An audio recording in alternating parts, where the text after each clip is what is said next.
Hello and welcome to another episode of Finance in Flow. I'm Taimur Abdaal, I'm Managing Director of xP&A here at Lucanet, and today I'm joined by Peter Croeze, our VP of Product, and we're going to be talking about the trends that we're seeing in finance for 2025 and beyond. Peter, thanks for joining. Yeah, thanks for having me. Great to be here with you. So, obviously we're at Lucanet World. I'm sure you've been chatting to lots of attendees, CFOs, finance teams over the last few days. Obviously, one of the things that we spend a lot of time thinking about at Lucanet is the technology side of the finance function. And it seems like finance teams are at different stages of adopting technology. Some finance teams are still in the phase of wanting to do some digital transformation and adopting technology for the first time, whereas other finance teams have already adopted tools and technology and they're thinking about, okay, how can I apply AI and some of the latest stuff? If you had to guess, like what proportion of people that you've been chatting to are in that sort of phase one of like, let's just do some digital transformation versus like the phase two of like, we've done some digital transformation and let's like take it to the next level? Yeah, it's a good question. From the conversations I've had so far, I would say around 50-50. Okay, yeah. But it's growing rapidly, right? So I think with AI, I think everyone nowadays is discussing AIs, but specifically in finance as well. I think it will rapidly increase.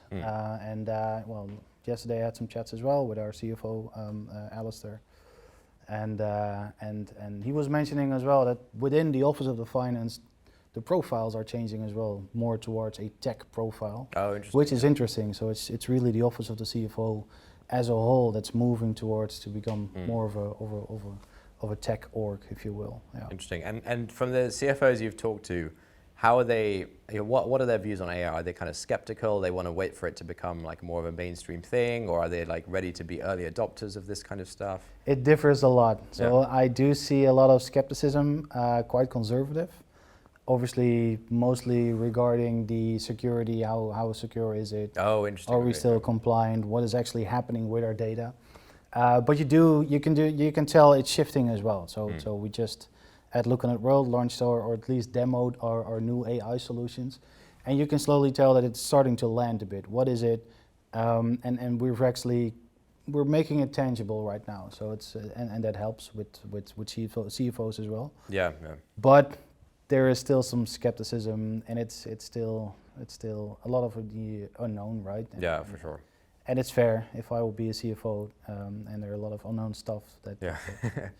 You don't want to take. It's a fair question. You don't want to take risks. No. Yeah, we had some nice AI demos this morning. Do you think there's like certain types of companies that are more happy to adopt AI? Is it like the really big companies that have been around for many, many decades are more conservative, and it's the smaller companies that are willing to adopt, or what do you see? Yeah, exactly that. Yeah, obviously the bigger companies, maybe more risk, but also stock exchange, etc. So that's what we're seeing. Yes, and the startups, or at least the more smaller companies, they're a lot more willing to just try it out, and they're a lot more agile in general. So we do definitely see a difference, but that's shifting as well. And we have to. So let's be honest, it's not.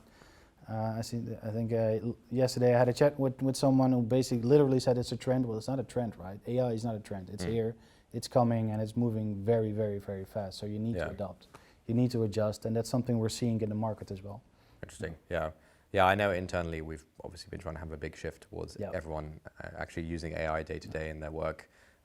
That's now making its way into our products. Yeah, because that's the thing, right? There are a lot of startups now that are popping up everywhere, and they're doing usually one thing, but one thing very good, very well, with the help of AI. And if you, as the larger organization, are not moving along as well, then at some point you're going to be eaten up as well. Yeah.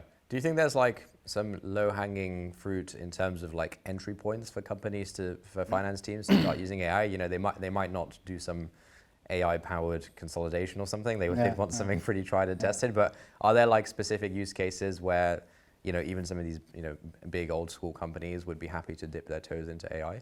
Yeah, I think that's what we showed today as well. The beginnings of creating a chart. How am I doing versus budget, for example?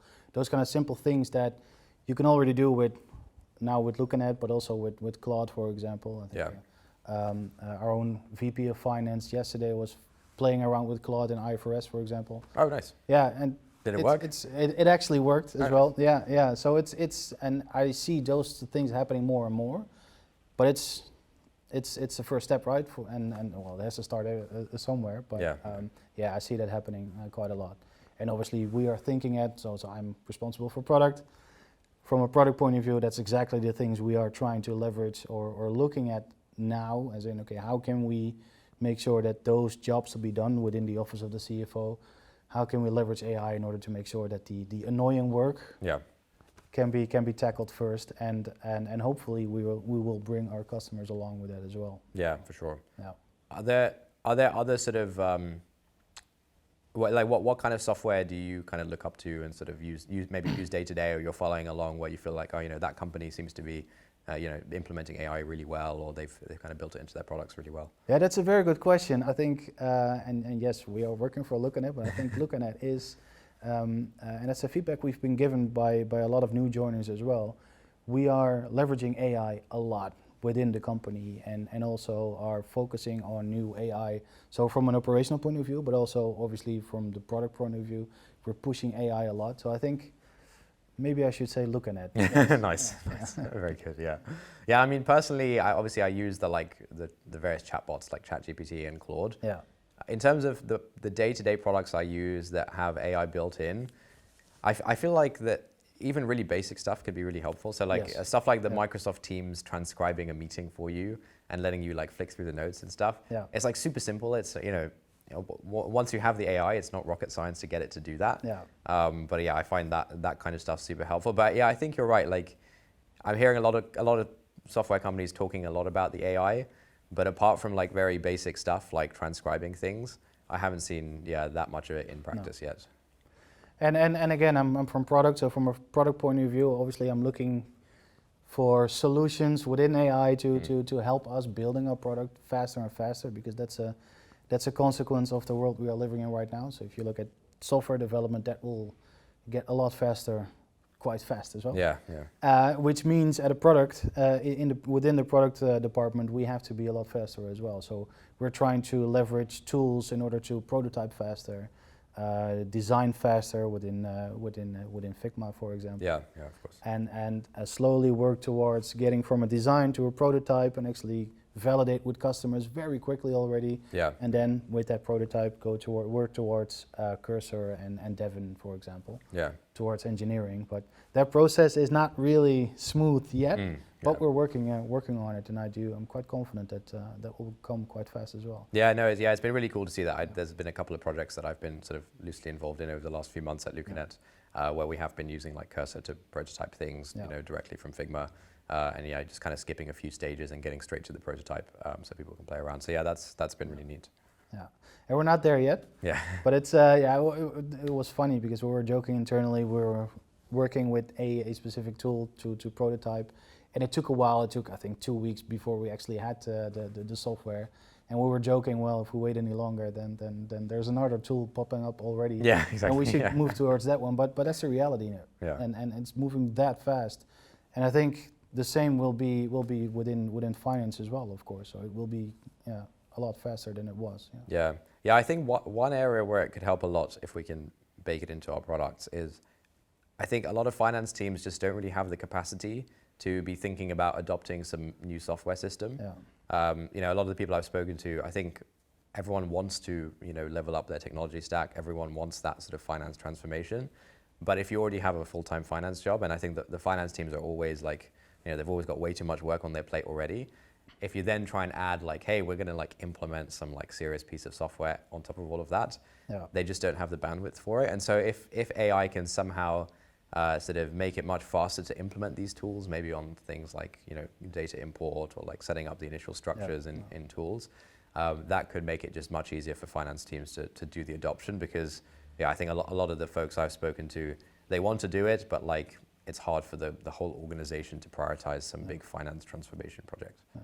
Yeah, that, and don't forget trust. I think there's a lot of distrust as well still, and I think within finance, a lot of finance people tend to go back to their trusted Excel sheet.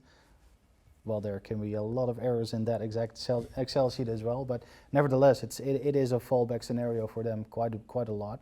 And that's what I'm sensing still, but it's getting less and less. But still, trust is a big word. As in, what's happening with our data? Is it correct? So the things I'm actually at some point showing to my CEO or the CFO, is it actually correct? And that's so trust is a big thing as well. Yeah.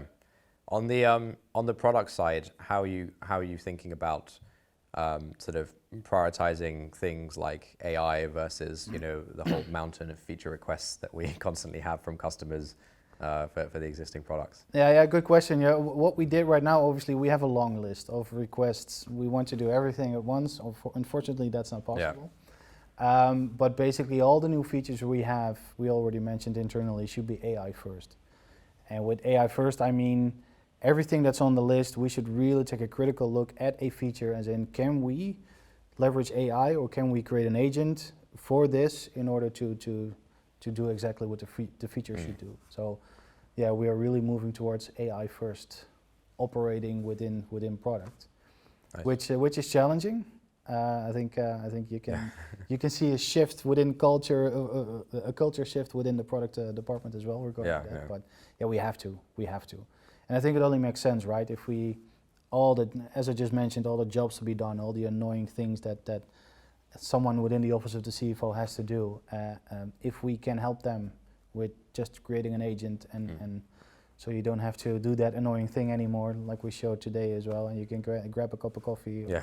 You don't have to do your month-end closing until late in the evening anymore. Obviously, that's a big win. Yeah. I think we need to start translating customer pain points and requests into thinking, okay, can the agent just handle this, or do we really need a whole new button in the UI or a whole new setting of this, or can the agent just kind of take care of this? Yeah, and by doing that, you will push adoption slowly as well. It makes things so tangible. I think within our xP&A solution, we have the same. It makes it really tangible, showing things. And okay, this is the first step. It might be easy and simple for now, but obviously we are going to iterate on that, and it will expand very fast. So I think it helps for adoption as well within our customer base. Yeah. Nice. Yeah, I mean, how are you seeing sort of strategy evolve now compared to 5 years ago? I think the biggest difference, and it was mentioned numerous times already, I think the biggest difference is the amount of things they have to do. Instead of just looking at the books, I think it only became a lot more broader. I think Alistair hates it when I say this. It become a strategic role, but the reason why it has kind of become a strategic role is that it's a lot more broader. It's just And I think that's a challenge within the office of the CFO anyway. But it also means you have a lot more data. You have to be able to make a lot more decisions very fast, very ad hoc. And I think it's challenging, and that's exactly what we can help with, right? Yeah. I think my exposure to finance teams has mostly been through the causal and now xP&A customer base, and I think we definitely found that different finance teams are at different levels of that, and the teams that are really kind of using the product very well tend to be a little bit more tech savvy. Yeah. Their companies might have already implemented like a data warehouse. They might these finance people might already know some SQL. I think those are the kinds of profiles that we're now starting to see, and I think because they can access these tools, because they're sort of pretty fluent when it comes to data, they can be much more strategic. They're not limited to just what's in the ERP, basically. No. Yeah, and again, I think it's a logical consequence of trying to tie more knots than just the ledger or whatever, or the P&L. It became a lot more than that, and to your point, I think it's the reason why they had to become a lot more analytical, or trying to do it yourself, right, with SQL, and trying to tie the knots with our HR data, whatever data we have. And that's also the reason why we are trying to create a data lake, right? So all the data, everything we can get, in order to really make sure that we are able to, or the office of the CFO is able to make strategic decisions, and not just looking back, but also looking forwards, right? Really forecasting and planning. So yeah, I think on the product side, probably the most frequent questions we get for xP&A are like, can you integrate with XYZ data source? And so definitely getting the data from all these different places together into Lucanet or xP&A or whatever part of the product is definitely a huge thing. I think historically it's been very hard to build individual connectors into all of these hundreds of different data sources. Yeah. I think that's probably also an area where maybe there's some like AI powered uploading or connecting solution that we can build in there. Because it seems like every time you add a new connector, there's like 5 more that people are then requesting. Yeah. So in my experience, that has been the biggest challenge all along, all my professional career. As in, you can visualize data, right? But then you have another source, and then you want to connect it, and then you want to make decisions based upon the connected data, and exactly that has been a challenge for decades. Yeah. And now we're slowly moving towards a stage where that will no longer be an issue. And obviously that's priceless. Yeah, absolutely. Sure. Yeah. Yeah, I'm excited for the data lake project coming up in the next few months to really bring all those data sources together so we can use it across all the products. I think a lot of people are. Now we have our platform, we have all our separate products, of course, within the platform. But to your point, the biggest question we've been getting is, okay, is this integrated? Yeah. Is that connected? Is that integrated? So obviously from a product point of view, my question would always be, okay, is it worth it? And why the integration? Because we don't want to integrate because of the sake of integration, but yeah, it's obviously it is an important thing. Yeah, for sure. And also for AI. So if we're going to leverage AI a lot more, and with our Copilot, for example, asking questions, they need to be able, or the Copilot needs to be able to access all that data and to really create some tangible advice for you as an office or as a CFO. Yeah, for sure. Yeah. Awesome. Well, look, Peter, it's been great to chat. Thank you so much for joining. Likewise. And thanks everyone for listening to another episode of Finance in Flow. We'll see you next time. This episode is brought to you by Lucanet, the CFO solution platform for future-ready finance leaders. Reimagine the way your finance team works with fully integrated workflows and enterprise-grade solutions for all your jobs to be done. From planning and consolidation to reporting, Lucanet connects people, data, and plans into a single source of truth, helping you deliver insights faster and with less complexity. Trusted by leading brands like Allianz, Bayer, Volkswagen, and Trivago, Lucanet empowers finance teams around the world to scale smarter. Learn more at lucanet.com.